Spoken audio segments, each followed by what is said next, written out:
is there anything that you would have to take care of or focus on, especially if you're an athlete and you are on a plant-based diet?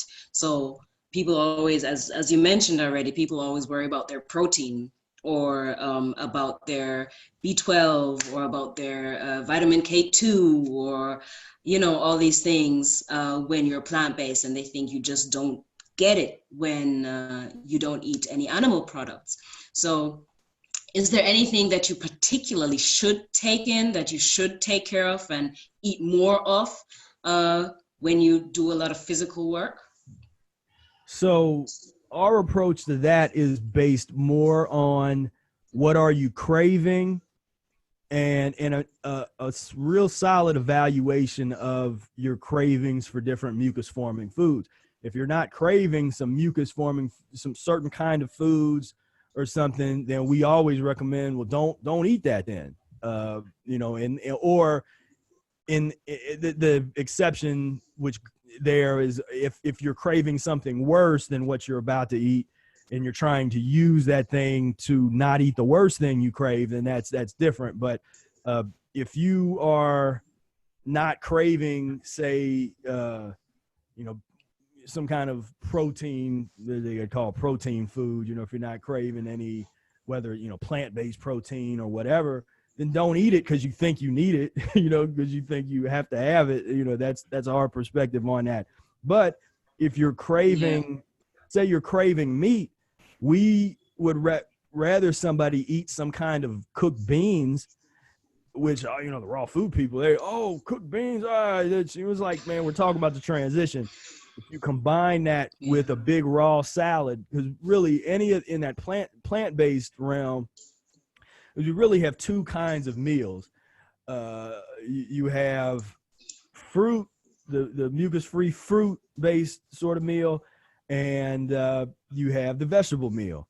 And there is maybe one other option that combines the two, but you got to do it a certain way. You got to eat the fruit first, wait 15 minutes, and then follow it with your vegetable meal. And the vegetable meal almost always includes a combination salad, you know, raw combination salad. Then if you have cooked vegetables, or if there is some, you know, mucus lean items, we call mucus lean, or, you know, slightly mucus forming, some, you know, different kinds of, you know, and that's a whole list of different things you can get into, whether they be beans or they, you know, and I have some of that information is on my website, mucusfreelife.com and stuff. But yeah, that is, you know, that's kind of our perspective on that, where it's really, you know, we have some athletes that practice a diet. There's actually a famous MMA fighter that recently was on the Joe Rogan podcast and kind of gave a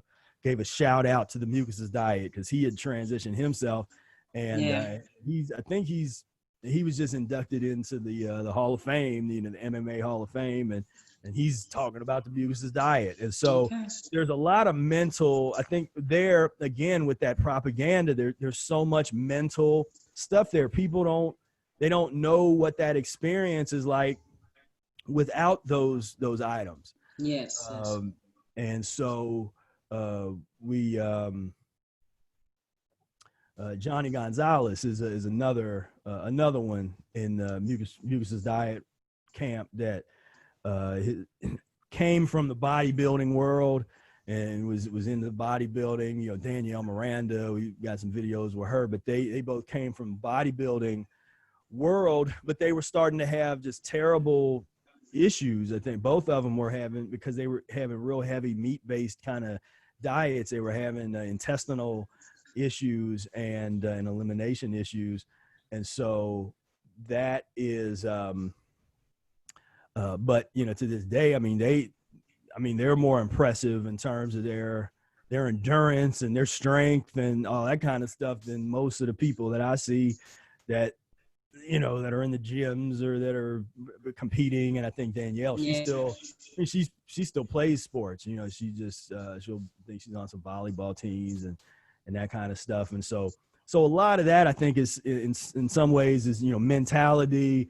If that's a path that you really are passionate about and you want to go down that path, but there's a lot of athletes don't like is part of the elimination process and part of going down a mucus free kind of path is that it's not always, you're not always going to be stimulated. You're not always going to be up and ready to go run around, run around the city. Sometimes you're going to be eliminating, be laying there. You're going to go through some weakness, because there is a process where the body eliminates all of the old mess out of it, and sometimes that also means out of your muscles and tissue, deep tissue system.